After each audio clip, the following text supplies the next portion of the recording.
त्यावेळेस नागपूर कॉर्पोरेशनचा एक महोत्सव होता आणि त्यावेळेस विदर्भ साहित्य संमेलन त्या कार्यक्रमाच्या मंचावर लता दीदींनी सांगितलं होतं की आम्ही विदर्भ साहित्य संमेलनासाठी मी गायला तयार आहे आणि मोफत.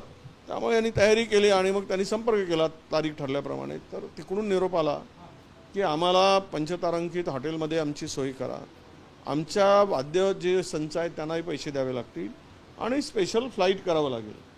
तर यांना साधारणतः किती खर्च येईल त्यावेळेस सांगितलं गेलं की ते 22 लाख रुपये खर्च येईल. मग सगळ्यांची तयारी झाली की नाही लता दीदींचा कार्यक्रम होतोच आहे तर 22 लाख रुपये आपण देऊया. आणि त्यांनी मग तो चेक देण्याची तयारी दर्शवली. त्यावेळेस त्या तिकडनं हृदयनाथ मंगेशकरांनी यावेळेस सांगितलं की तुम्ही जे पैसे देताय ते आम्हाला चेकनी नको आहे, तर आम्हाला कॅशनी द्या. त्यावेळेस कॅशनी द्या म्हणून सांगितलं तर हे म्हणाले की नाही आमची संस्था आहे, रजिस्टर्ड संस्था आहे, ऑडिट होतं तर आम्ही कॅश देऊ शकत नाही. किमान मग त्यावर असं ठरलं की तुम्ही पैसे आम्ही देतो आमचं मंडळ विदर्भ साहित्य मंडळ, पण त्याच्या बदल्यामध्ये तुम्ही रिसिप्ट द्या. ते मानायला तयार नव्हते. मग त्यावेळेस लता दीदीशी संपर्क केला गेला आणि लता दीदींनी सांगितलं की असं असं आहे. लता दीदींना विचारलं गेलं. ते म्हणले की तुमचं तुम्ही बघा, पण ते हृदयनाथजी बाळा म्हणतायत, त्याला बाळ म्हणायची लता बाळ म्हणतायत त्या पद्धतीनं ते करा.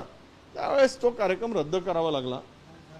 ती वस्तुस्थिती आहे. म्हणजे पैशाशिवाय आम्ही गाणार नाही हा त्यातला उद्देश होता.